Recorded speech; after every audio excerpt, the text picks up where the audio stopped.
محمد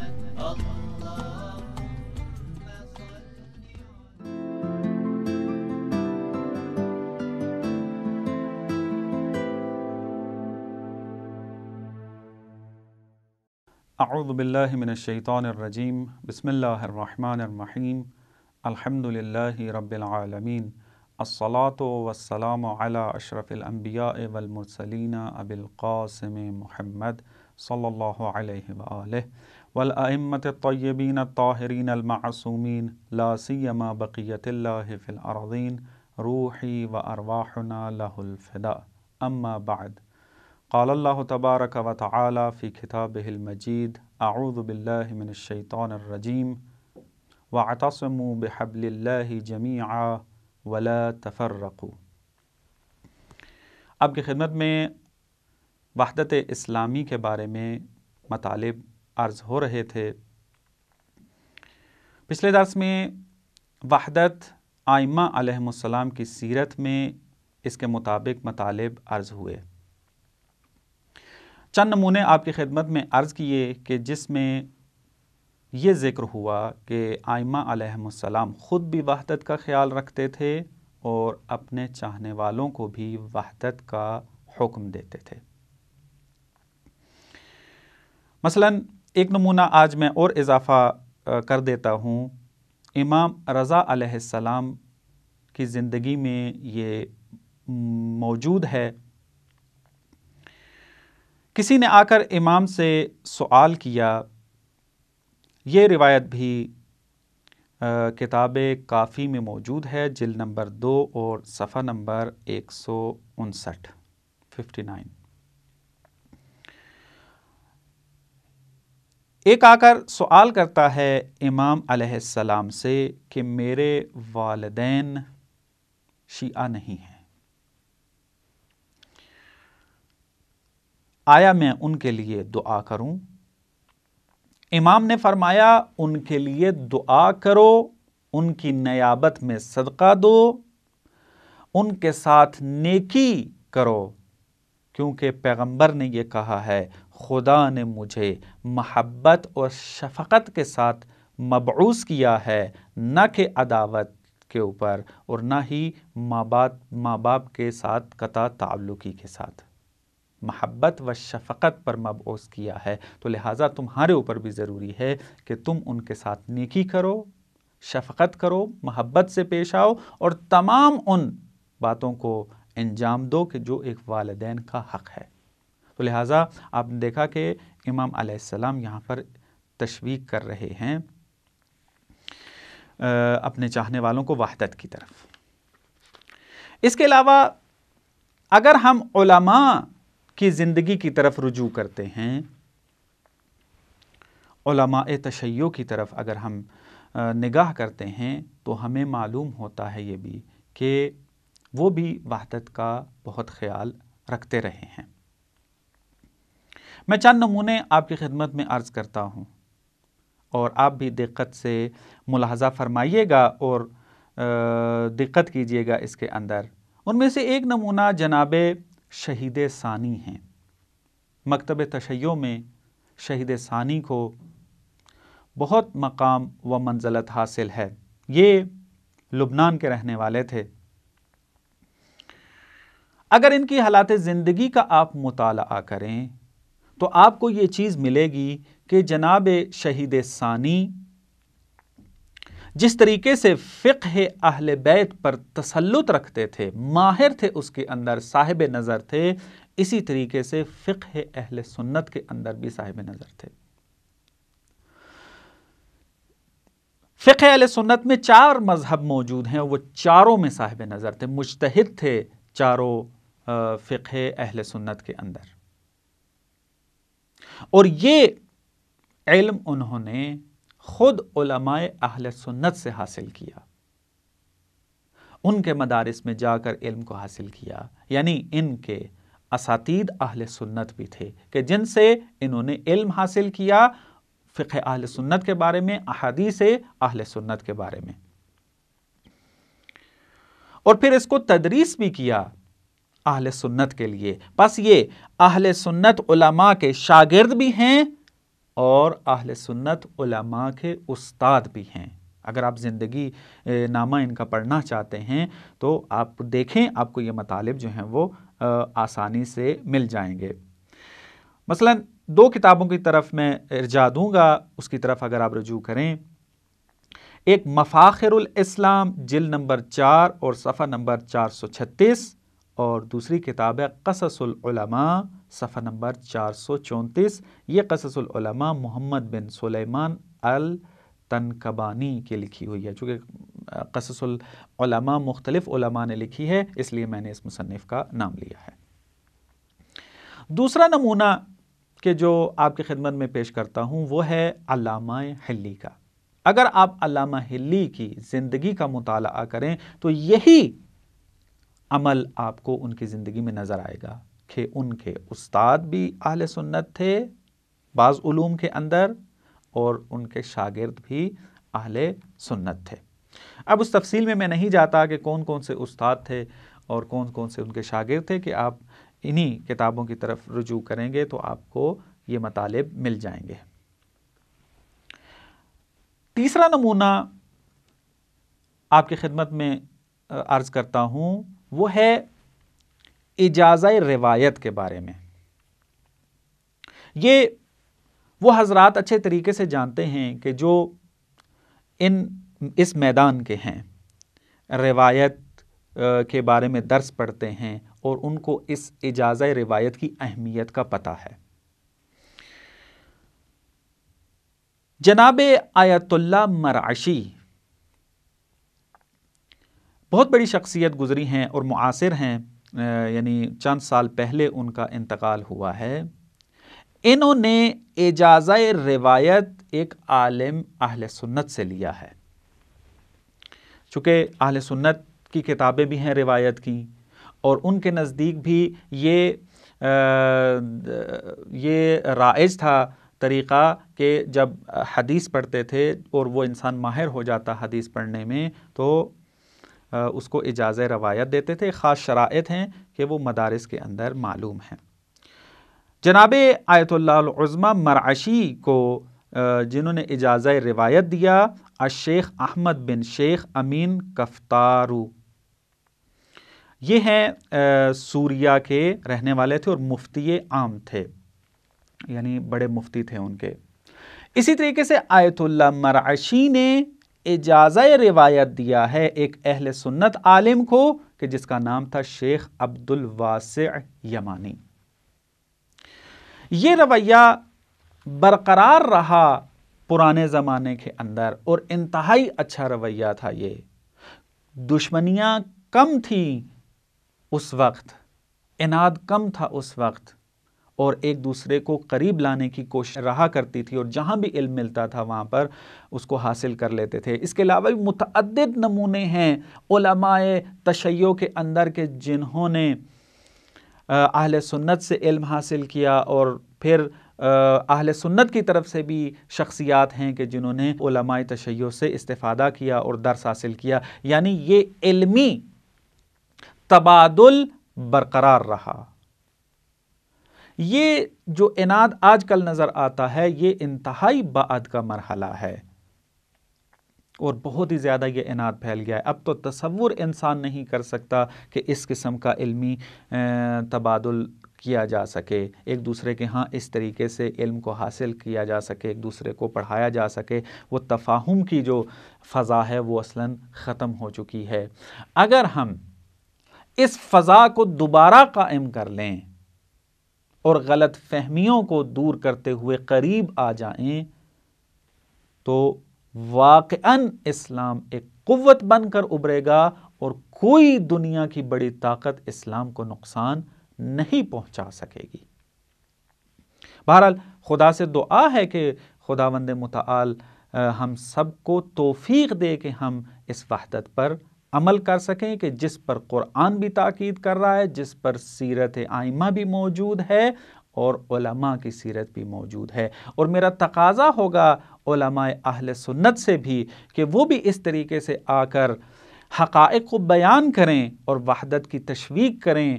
اپنے پیروکاروں کے لیے، اپنے چاہنے والوں کے لیے، تاکہ یہ جو فضا بنی ہوئی ہے شدت پسندی کی یہ ختم ہو اور اسلام طاقتور بن کر ابھرے تمام دنیا کے سامنے۔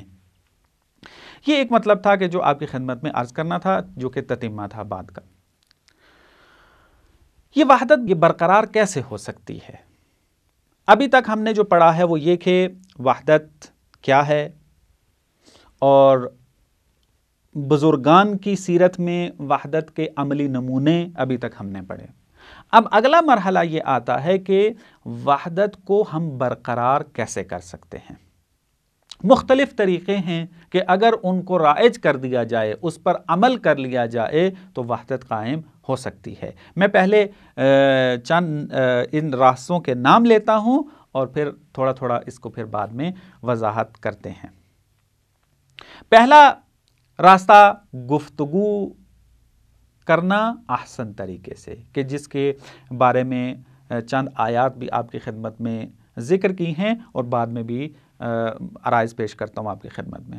دوسرا ہے مشارکت و ہمکاری، یعنی ایک دوسرے کی مدد کرنا ایک دوسرے کے مذہبی امور کے اندر۔ مذہبی امور بعض ایسے ہیں کہ جو مشترکہ ہیں، ان کے اندر ہمکاری کریں، ایک دوسرے کی مدد کریں، ایک دوسرے کا ساتھ دیں، ایک دوسرے کے مذہبی امور کے اندر آ کر ان کا ہاتھ بٹائیں۔ مثلا مثال دیتا ہوں چند، ایک یہی ہے کہ آپ گزار رہے ہیں یہ ربیع الاول کا مہینہ۔ ربیع الاول کے اندر جناب ختمی مرتبت صلی اللہ علیہ وآلہ کی ولادت ہے، اور یہ ایسا نقطہ ہے کہ جس پر تمام مسلمان فرقے متحد ہیں اور اسی پر متحد ہی ہوں گے،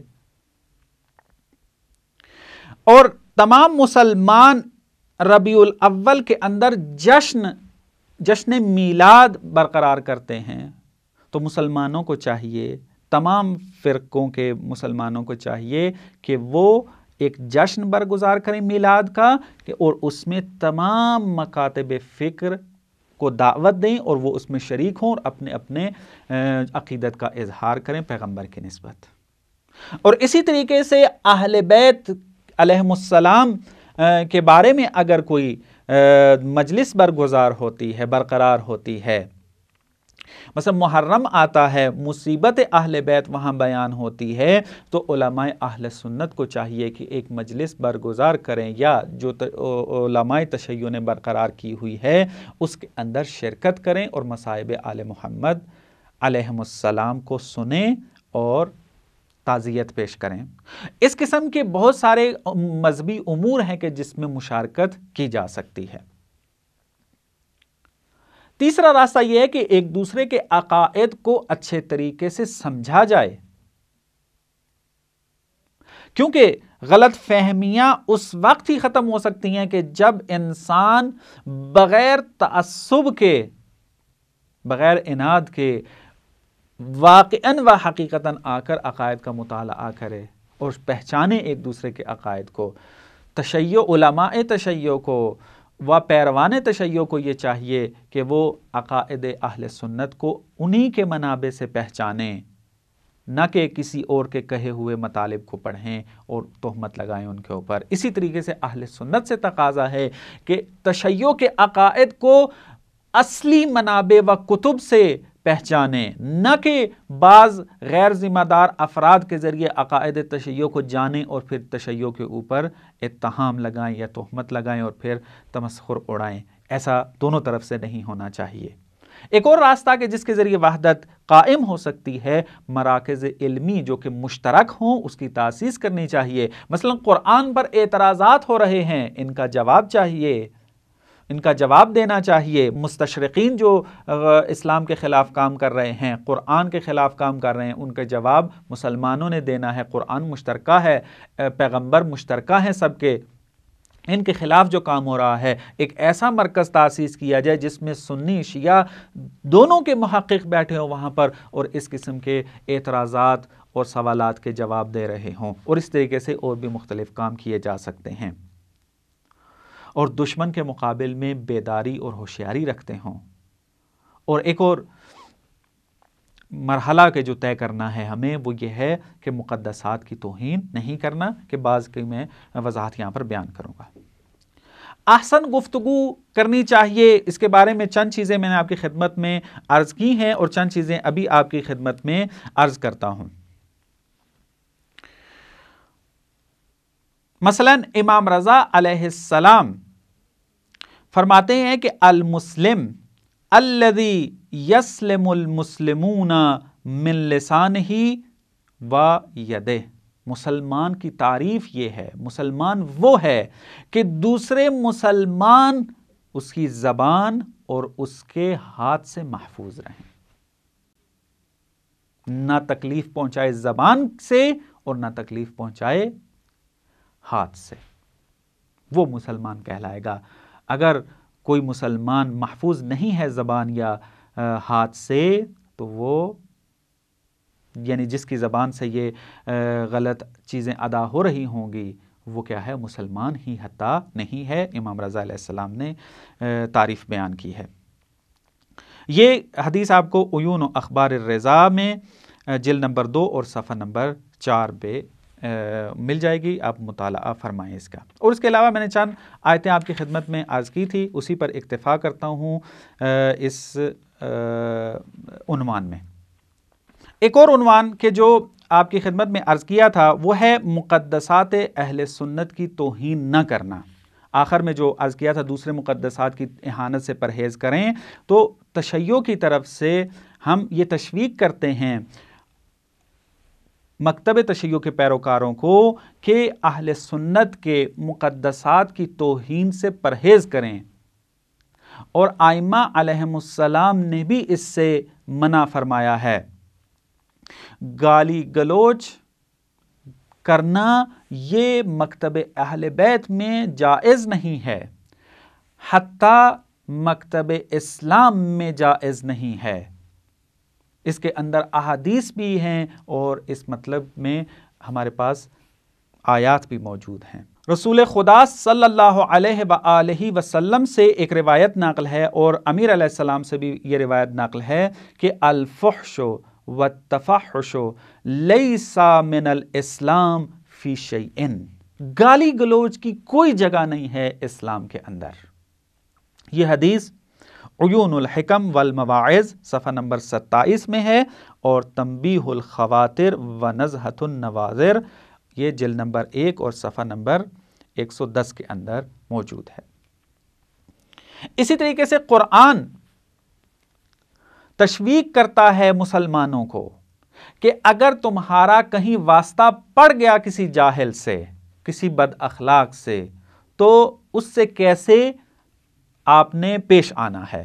تو قرآن میں یوں ارشاد ہو رہا ہے، اعوذ باللہ من الشیطان الرجیم وَإِذَا خَاطَبَهُمُ الْجَاهِلُونَ قَالُوا سَلَامًا، اگر جاہل سے واسطہ پڑ جائے تو اس کو سلام کہہ کر گزر جاؤ وہاں سے، اس کے منہ ہی نہ لگو، یعنی گویا کہ یہ کہنا چاہتے ہیں، کیونکہ اگر اس جاہل کے ساتھ بحث و مباحثہ کرنے لگ جائیں گے تو وہ کبھی بھی بات کو نہیں مانے گا، اور وہ چونکہ جاہل ہے اور سمجھنا نہیں چاہتا مطلب کو، تو فضا کو خراب کرے گا، تو لہٰذا اس کو سلام کہہ کر وہاں سے چلے جائیں۔ اہم ترین جو آیت اس پر دلالت کرتی ہے وہ یہ ہے کہ سورہ انعام کی آیت نمبر 108 میں ارشاد ہو رہا ہے وَلَا تَسُبُّوا الَّذِينَ يَدْعُونَ مِن دُونِ اللَّهِ، کہ وہ لوگ کہ جو خدا کے علاوہ کسی اور کو پکارتے ہیں ان کو گالیاں سب نہ کرو۔ فَيَسُبُّ اللَّهَ عَدُوًّا بِغَيْرِ عِلْمٍ، کیونکہ اگر تم یہ کام کرو گے تو اس کا نتیجہ یہ نکلے گا کہ وہ خدا کو گالیاں دیں گے بغیر علم کے، اور اس کو اپنا دشمن سمجھتے ہوئے گالیاں دیں گے۔ تو اگر چاہتے ہو کہ تمہارے مقدسات کی توہین نہ ہو تو تم ان کے مقدسات کی توہین نہ کرو۔ اس سے واضح اور روشن اور کیا قرآن کہہ سکتا ہے؟ یعنی واقعاً میں نے عرض کیا تھا کہ اگر ہم قرآن کی تعلیمات کو